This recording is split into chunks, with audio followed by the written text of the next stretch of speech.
Tapi kalau bisnis menggandeng Allah, menggandeng bahwasanya apa yang kita dapatkan itu tidak serta merta, tapi ada campur tangan Allah. Makanya saya belajar 1 tahun itu untuk mempelajari itu. Dan alhamdulillah ketika sudah cukup saya izin pulang sama guru. Saya ingin membangun kembali bisnis saya. Di posisi itu saya nggak punya modal, kayaknya modal cuma 1 atau 2 juta ya. Tak pulang itu. Itu pun dari hasil ikut di guruku itu jualan online. Pulang kembali lagi dengan pola yang sama waktu dulu.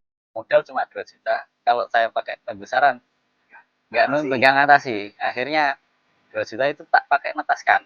Terus modal 2 juta itu pakan saya dibantu dikasih temen kayak gitu. Itu jadi sekitar hampir 400 ribu ekor.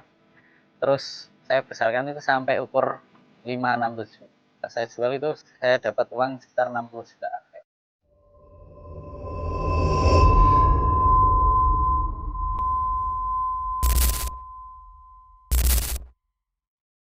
Assalamualaikum warahmatullahi wabarakatuh.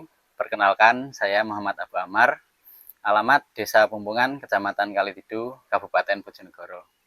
Saya memiliki usaha di bidang perikanan, khususnya ikan lele. Jadi saya melayani penjualan pembesaran, konsumsi, pembenihan, dan pakan juga.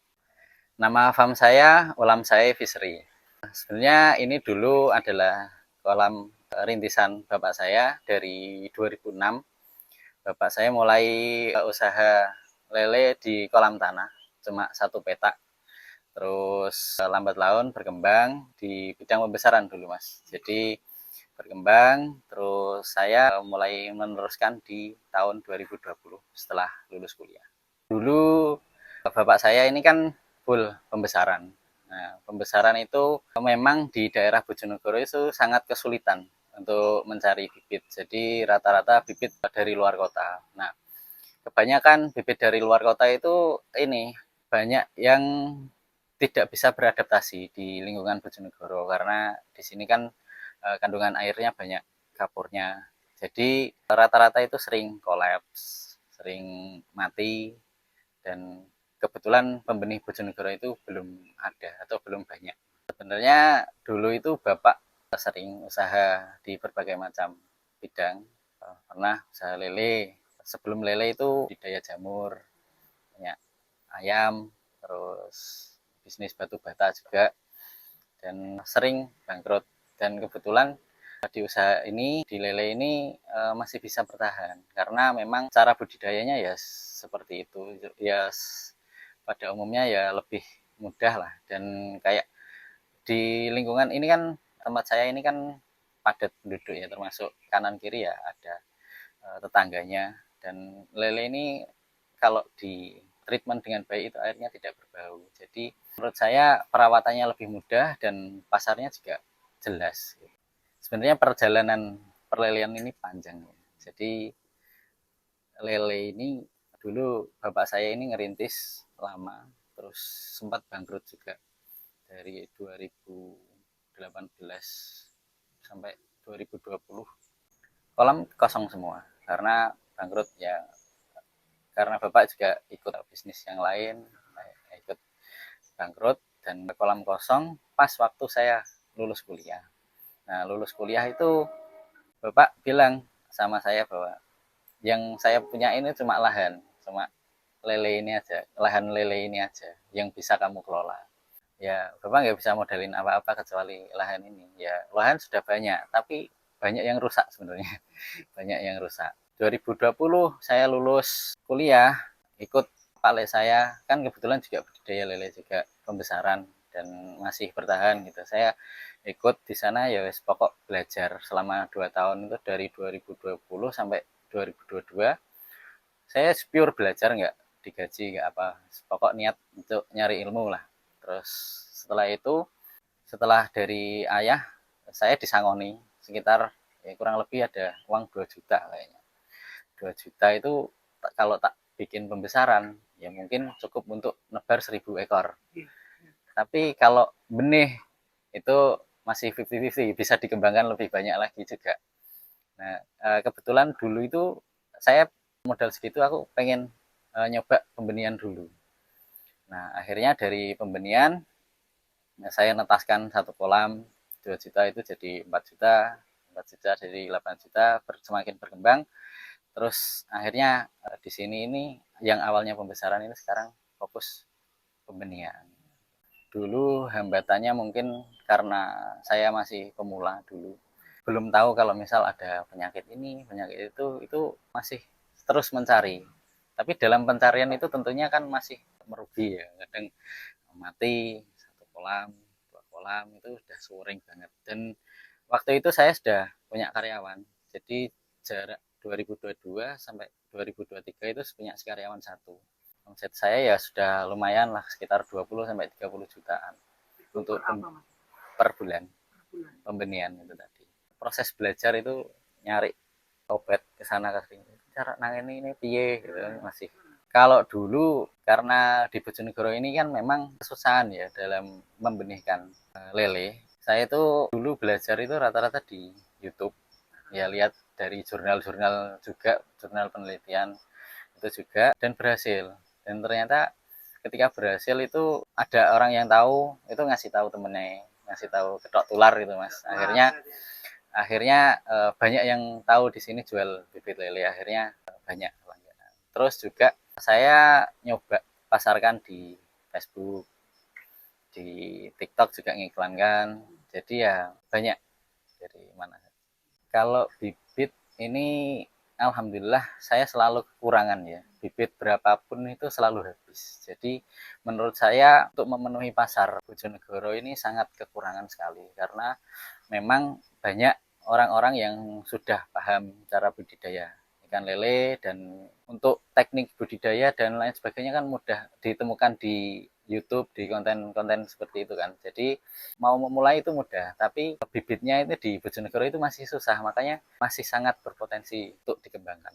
Kalau pembenihan itu tergantung tingkat survive-nya ya. Tingkat survive itu dalam artian dari menetas sampai siap jual itu kita bisa survive di berapa persen. Biasanya 70% ke atas itu sudah sangat bagus sekali. Jadi biasanya pembenihan itu modalnya sepertiga dari omset. Jadi misal kayak kita modal 10 juta, biasanya dapatnya sekitar 20 seperti itu. Pemasaran bibit rata-rata masih memenuhi kebutuhan di Bojonegoro sini, tapi ada beberapa juga dari luar kota, dari Blora, terus Tuban, Lamongan juga ada. Dari menetas itu kalau siap jual sampai ukur 4 cm itu mungkin 1 bulan, 1 bulan setengah itu sudah bisa untuk dijual. Kalau bibit itu memang perputarannya lebih cepat.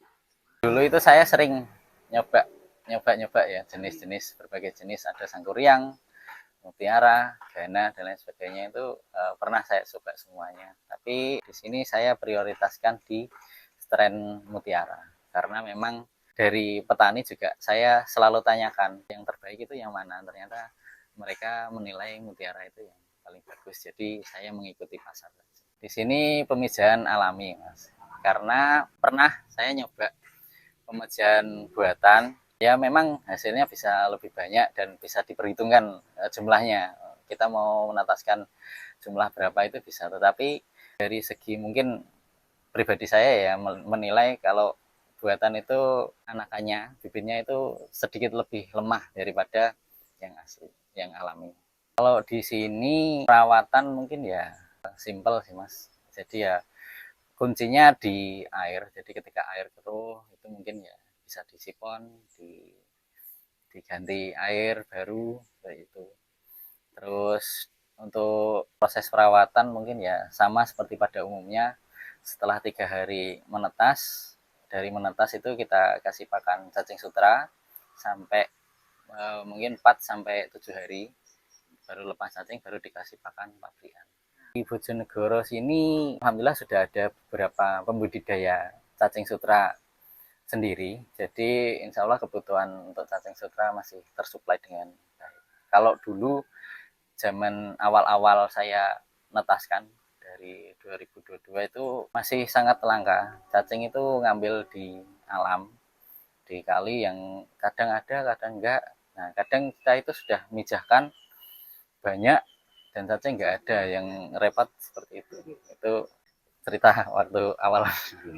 Cacing sutra itu belinya pakai kaleng susu, itu namanya satu taker ya. Satu taker itu harganya sekitar 15.000. Kalau di sini ini kan kebetulan saya punya 2 lokasi penetasan. Jadi setiap satu lokasi itu sekitar 3 minggu sekali, sampai ukur sekitar 2 cm. 2 cm itu nanti masuk di kolam pendederan. Jadi ya kemungkinan 3 minggu sekali. Untuk bulan rata-rata sekitar 100 sampai 200 ribu. Ya sebenarnya itu sangat kurang untuk mencukupi kebutuhan pembesaran saya sendiri, juga kurang. Berarti di sini juga pembesaran Mas ya? Iya betul. Saya ceritakan dulu ya awalnya kenapa pembesaran. Itu dulu kan awal start pemijahan, penetasan saya 2022. Terus sampai 2024 sekitar 2 tahun fokus pemijahan, penetasan. Cuaca masih fluktuatif ya. Waktu itu akhirnya kolaps. Bisnis saya itu habis karena tiap mijah gagal, tiap mijah gagal. Nah, dari situ saya punya pikiran bahwasanya ketika bisnis saya hanya ditopang di pemijahan, akhirnya nanti mengumpul di satu resiko aja gitu. Terus akhirnya bangkit lagi, saya mulai netaskan lagi. Nah, sebagian yang saya tetaskan itu akhirnya saya besarkan sendiri. Sebagian untuk mencakup pasar, sebagian untuk kebutuhan saya sendiri. Dan tebarnya mungkin sekitar per minggu itu saya tebar 10.000, 20.000 seperti itu. Dulu waktu awal pembesaran itu sebenarnya saya nggak punya tengkulak mas. Saya itu bingung ya, sudah tebar banyak tapi nggak punya pasar, bingung. Terus saya nyoba nawarkan di pasar langsung, nyuplai. Jadi nggak ke tengkulak langsung, ke pedagang pasar. Saya tawari, Bu kalau misal saya suplai lelenya uh, bisa nggak? Gitu. Saya mau, dan mau itu pun permintaannya nggak banyak mas. Nah dulu panenan ada sekitar 1 sampai 2 ton kayaknya, 1 sampai 2 ton. Nah ibunya itu mintanya cuma 10 kilo per hari, tapi per hari yes pokok tak layani dulu 10 kilo per hari, 10 kilo. Nah jarak beberapa waktu terus pedagang lainnya tahu kalau saya nyuplai lele, akhirnya ikut juga. Nah setelah tahu itu juga minta, mas saya minta juga mas 15 kilo sampai 20 kilo, oke saya layani. Ya lambat laun pedagang-pedagang itu tahu, dan sekarang itu hampir 50 sampai 1 kintal kayaknya per hari untuk melayani pedagang pasar. Untuk kendala sih mungkin di suplai barangnya ya, karena permintaan pasar ini sangat banyak sekali dan ditopang dari ada juga tuan MBG yang perlu dilayani, itu kadang kesini nyari barang juga, dan kebetulan saya itu sudah punya langganan sendiri, akhirnya nggak bisa untuk mensuplai. Nah itu satu kendala dan potensi juga bagi saya untuk mengembangkan lebih banyak lagi. Kalau saya itu ada pencatatan tiap hari, itu selalu keluar masuknya uang itu saya catat untuk bisnis ya. Jadi saya punya grup pribadi, yaitu pemasukan pengeluaran saya rekap di situ. Terus nanti setiap akhir bulan itu saya total, saya rekap. Nah, jadi tahu bisnis kita itu di posisi mana. Nah, terus untuk masalah keuangan pribadi biar tidak nyampur, caranya kita digaji dari bisnis. Jadi uang perusahaan, keuntungan perusahaan itu bukan pure milik kita. Jadi kita bagi di gaji untuk kita, terus sebagian untuk pengembangan, sebagian untuk investasi. Jadi bisnis itu akan terus bisa maju karena ada space untuk pengembangan itu tadi. Seperti itu. Jadi nggak ngawur kebutuhan pribadi saya campur, dan nanti kan bisnisnya akan stuck, nggak bisa berkembang. Pernah dulu saya pernah cerita bahwa mijah terus gagal itu tadi. Mijah gagal, saya down posisi itu, iya ya, aku wis bisnis pola aku wis kayak ngono. Selama 3 bulan itu saya down, tapi saya meyakini yang salah itu bukan bisnisnya, tetapi personalnya, karakter saya yang belum jadi untuk bisa ke tahap yang lebih tinggi lagi. Jadi di posisi itu saya berdoa, ya Allah semoga pertemukan saya dengan guru yang bisa membimbing saya untuk memperbaiki diri, memperbaiki karakter saya. Nah, itu tahun 2024, mungkin 2024 awal. Terus saya bertemu dengan guru saya, alhamdulillahnya doa saya diijabah, besoknya itu langsung ketemu. Terus saya diajak, wes ayo belajar belajar sih gitu, belajar sih. Selama 1 tahun itu vakum saya, nggak nggak tak isi, kolam full kosong semuanya. Dari 2024 sampai 2025 pertengahan baru. Terus saya selama 1 tahun belajar, ya belajar tentang bahwasanya bisnis itu kalau ditempuh dengan cara-cara reguler kayaknya banyak yang menempuh jalur tersebut, tapi ya nyatanya banyak yang gagal juga. Tetapi kalau bisnis menggandeng Allah, menggandeng bahwasanya apa yang kita dapatkan itu tidak serta merta, tapi ada campur tangan Allah. Makanya saya belajar 1 tahun itu untuk mempelajari itu. Dan alhamdulillah ketika sudah cukup saya izin pulang sama guru. Saya ingin membangun kembali bisnis saya. Di posisi itu saya nggak punya modal, kayaknya modal cuma 1 atau 2 juta ya, tak bawa pulang itu pun dari hasil ikut di guruku itu jualan online. Pulang kembali lagi dengan pola yang sama waktu dulu, modal cuma 2 juta, kalau saya pakai pembesaran nggak ngatasi. Akhirnya 2 juta itu tak pakai netaskan, terus modal 2 juta itu pakan saya dibantu dikasih temen kayaknya dulu, itu jadi sekitar hampir 400 ribu ekor. Terus saya besarkan itu sampai ukur 5, 6, 7. Saya jual itu saya dapat uang sekitar 60 jutaan kayaknya. Nah setelah itu belajar dari pengalaman, saya nggak mau full terjun di pembenihan lagi. Akhirnya saya full untuk pembesaran, saya fokuskan ke pembesaran. Hasil saya ini tak alihkan ke pembesaran semuanya. Dia mijah ya wes wes sekedar mijah, jadi ya tak pakai sendiri, nanti sebagian lebih ya tak jual gitu. Jadi saya fokuskan untuk pembesaran karena menurut saya pembesaran itu memang untuk dari segi hasil itu tidak sebanyak pemijahan, tetapi dari segi resiko itu lebih safe pembesaran. Makanya saya membagi resiko itu, nanti pembesaran sebagian pembenihan seperti itu. Di sini ini Ulam Saya Fishery punya moto mitra berdaya usaha bertumbuh. Nah itu saya dapatkan di guru saya juga, bahwa bisnis itu nggak bisa sendirian, kita harus merangkul banyak orang untuk sama-sama berdikari. Jadi harapan saya kita itu bisa menciptakan pembudidaya baru untuk mengajak orang-orang yang ingin belajar itu biar sama-sama bisa berhasil, sama-sama saling support seperti itu. Ini sama seperti yang saya alami dulu ketika saya masih menempuh cara-cara reguler itu tadi. Saya itu selalu menganggap bahwasanya rezeki itu dari uang. Saya itu mengejar terus sampai bapak saya itu sampai ngerem bilang, mergawe kok ngoyomen gitu. Sampai dulu itu saya kerja sampai jam 2 pagi, jam 3 pagi itu masih nyortir, Mas. Masih nyortir. Masih nyikat kolam, masih ini. Tapi menurut saya bukan itu. Nah, justru kalau kita mengejar itu ya malah kita nggak akan sampai. Tapi rezeki itu dilihat dari apa yang sudah kita miliki dulu. Keluarga yang sehat, kesehatan yang kita miliki, kita bisa punya teman, dipertemukan dengan orang-orang yang baik, itu menurut saya jauh lebih indah, jauh lebih kayak standar standar rezeki kita itu loh nggak terlalu tinggi. Melihat orang bahagia, orang baik, kita sudah senang, kita sudah bahagia gitu.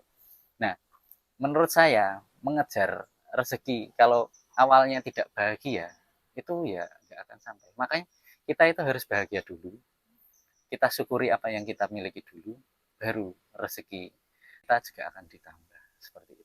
Kalau dari saya mungkin melihat peluang di lele ini juga sangat bagus ya, masih bisa dikembangkan. Bahkan saya pun masih sangat kekurangan dan ini masih sangat minim, ini baru awal. Dan ayo mumpung potensi banyak itu mari kita isi. Kalau masalah gagal atau rugi, semua pengusaha sepertinya sudah mengalami, pasti mengalami. Tapi kita juga jangan melihat bahwa kegagalan itu titik akhir. Kegagalan itu adalah sebuah perjalanan. Kalau misal kita punya tujuan pengen ke kota, kita naik motor bensin habis, Kan itu sebuah kegagalan ya, bensin habis, kita sudah menyerah. Ya kapan sampainya? Kita cari solusi, cari beli bensin. Kita isi, berangkat lagi. Kalau di tengah jalan ada ban gembos, ya kita cari tambal ban, berangkat lagi sampai sampai tujuan seperti itu. Jadi di setiap prosesnya itu pasti ada kegagalan. Pengusaha itu ya kita lihat titik titik tujuan kita itu ditaruh di mana. Kalau belum sampai sana, ya kita cari solusinya biar sampai sana. Seperti itu. Terima kasih untuk teman-teman semuanya yang sudah menonton video ini. Bagi teman-teman, ini belum titik akhir. Saya ini masih perlu banyak belajar. Jadi bagi teman-teman di luar sana yang masih dalam proses belajar juga, ayo sama-sama kita menyongsong masa depan untuk bisa sukses bareng-bareng. Assalamualaikum warahmatullahi wabarakatuh.